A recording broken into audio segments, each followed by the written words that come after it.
વરાછામાં પાણીની મુખ્ય પાઇપલાઇન ફાટતા રસ્તા પર ફરી વળ્યા પાણી। બોમ્બે માર્કેટ પાસે ઘૂંટણસમા પાણી ભરાતા જનજીવન પ્રભાવિત। સુરત શહેરના વરાછા વિસ્તારમાં આવેલી બોમ્બે માર્કેટ નજીક આજે મહાનગરપાલિકાની ઓવરહેડ પાણીની ટાંકી મુખ્ય પાઇપલાઇન અચાનક ફાટતા લાખો લીટર પાણીનો વ્યય થયો હતો। પાઇપલાઇન ફાટવાને કારણે ઉછળેલા પાણીના પ્રવાહથી અડધો કિલોમીટર સુધીનો મુખ્ય માર્ગ નદીમાં ફેરવાઈ ગયો હતો।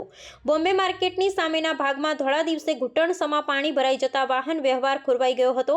પાલિકાના વહીવટી તંત્રની આકસ્મિક બેદરકારીને કારણે હજારો નાગરિકોને વાહન ચાલકોને કલાકો સુધી ભારે હાલાકીનો સામનો કરવો પડ્યો હતો।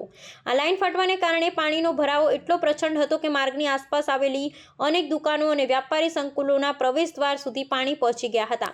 વેપારીઓએ પોતાની દુકાનોમાં પાણી ન પ્રવેશે તે માટે મથામણ કરવી પડી હતી, જેને પગલે સ્થાનિક વ્યાપાર ધંધા પર પણ માઠી અસર પડી હતી। રોડ પર પાણી ભરાવાને કારણે વાહનો બંધ પડી જવાની અને લાંબો ટ્રાફિક જામ સર્જાવાની ઘટનાઓ બની હતી। સ્થાનિક લોકોમાં પાલિકાની જાળવણી કામગીરી સામે રોષ જોવા મળ્યો હતો, કારણ કે આ અચાનક સર્જાયેલી સમસ્યાથી સમગ્ર વિસ્તારમાં અફરાતફરીનો માહોલ સર્જાયો હતો।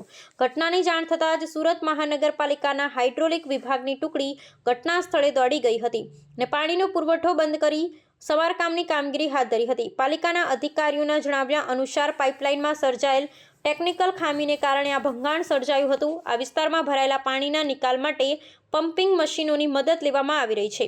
ભવિષ્યમાં આવી ઘટનાઓ ન બને તે માટે જૂની પાઇપલાઇનોનું નિરીક્ષણ કરવા અને જાળવણી પ્રક્રિયાને વધુ સઘન બનાવવા માટે સ્થાનિકોએ માંગ કરી છે। મોડી સાંજ સુધીમાં માર્ગ પરથી પાણી ઉતર્યા બાદ વાહન વ્યવહાર ધીમે ધીમે પૂર્વવત થયો હતો। મારું નામ સુરેશ છે સર। અહીંયા બોમ્બે માર્કેટ ઓલ્ડ બોમ્બે માર્કેટના સામે ગેટ નંબર 1 છે, એના સામે જસ્ટ સામે એસએમસીનો પાણીનો ઝોન છે। પાણી જ્યાં પાણીની ટાંકી છે મોટી, એમાંથી પાણીની ટાંકીમાંથી કોઈ પાઇપ ફાટી ગઈ છે।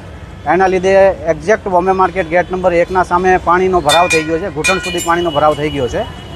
એટલે અત્યારે લોકોને થોડો મુશ્કેલનો સામનો કરવો પડશે, કારણ કે આ ઘૂંટણ સુધી પાણી ભરાઈ ગયો છે ને અત્યારે લોકોને ઘરે જવાનો ટાઈમ થઈ ગયો છે, એટલે રિંગ રોડ ઉપરથી લોકોને આવવાનો સમય થઈ ગયો છે, એટલે થોડો મુશ્કેલનો સામનો કરવો પડશે ભાઈ।